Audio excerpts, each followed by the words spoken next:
This video is brought to you by Miniature Market. Thousands of board games, miniatures, and paints, discount prices at miniaturemarket.com.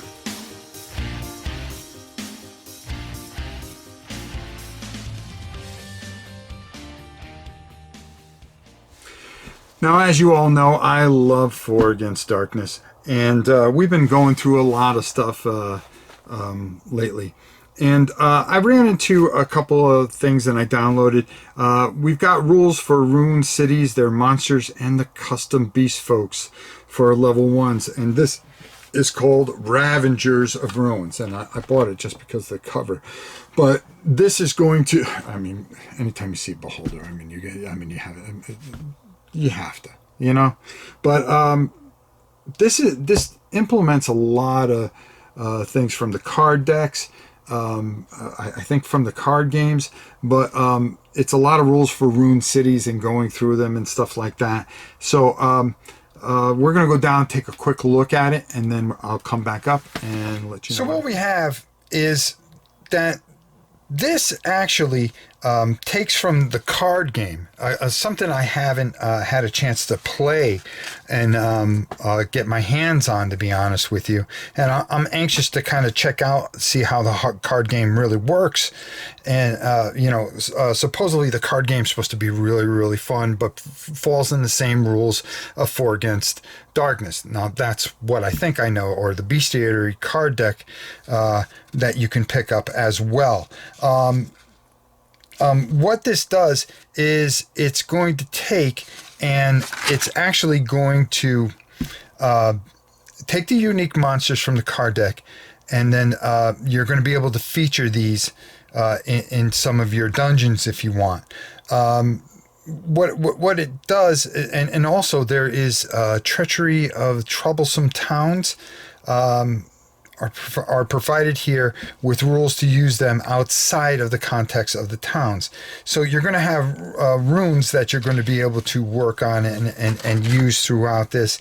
And it really cleans up a lot of the things that, some of the abilities that you're going to run into, some of the spells, and some of these rune towns, and how you're going to implement them and use them in some of your adventures.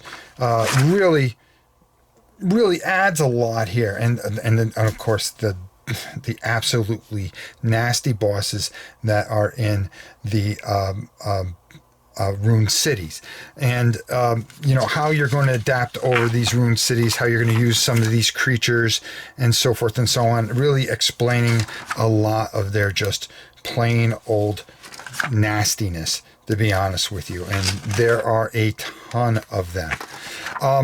I'm going to be trying to use this very soon. This is something I really just picked up and really want to implement, because this just adds another layer to what is already. And look, I'm skipping like five or six pages, and still there's more. I mean, look at this dude. I mean, how do you not want this guy? You know what I mean? How do you not want to mess with this guy for some reason? But I mean, there's just tons. This game has so much playability, and there's just more and more stuff that is added to it each and every time, and just absolutely fantastic. This is just these are some of the extra things. Here's the pocket lands that I think we were talking about, and how you can use that, and the bestiary where we were talking about, where you can actually use cards. Really just a lot of great stuff here that you can really just jack up your 4 Against Darkness, which is just I mean, I don't know what to say about it anymore. I mean, that's all I do is rave about it, but it's definitely a fantastic, probably one of the greatest print and play games ever made. So let's go up top and get my final thoughts on this, and then we'll get on out of here. So the Treachery book that I mentioned a little bit earlier is not out yet, and all these monsters are going to be featured in that. This here is to generate Rune Cities, and it's going to give you a chance to customize and use beast folk and help you take these monsters that you have that is going to be in an upcoming supplement and run them through these rune cities and deal with them, of course. Very interesting book. I think it adds another layer to 4 Against Darkness, and I really think you should go check this out. I've been downloading this stuff like crazy, and I just started looking through all the stuff I have 4 Against Darkness because I'm trying to get it all together in one area instead of all over the place on a bookshelf I have. And I'm realizing I have a lot more than I thought. And it just goes to show you how great these systems are. That there are just people just making so many wonderful stories, and this just adds another layer to what is already a fantastic game. So go check it out. I don't think you'll be disappointed. Until next time, it's your old pal Rob.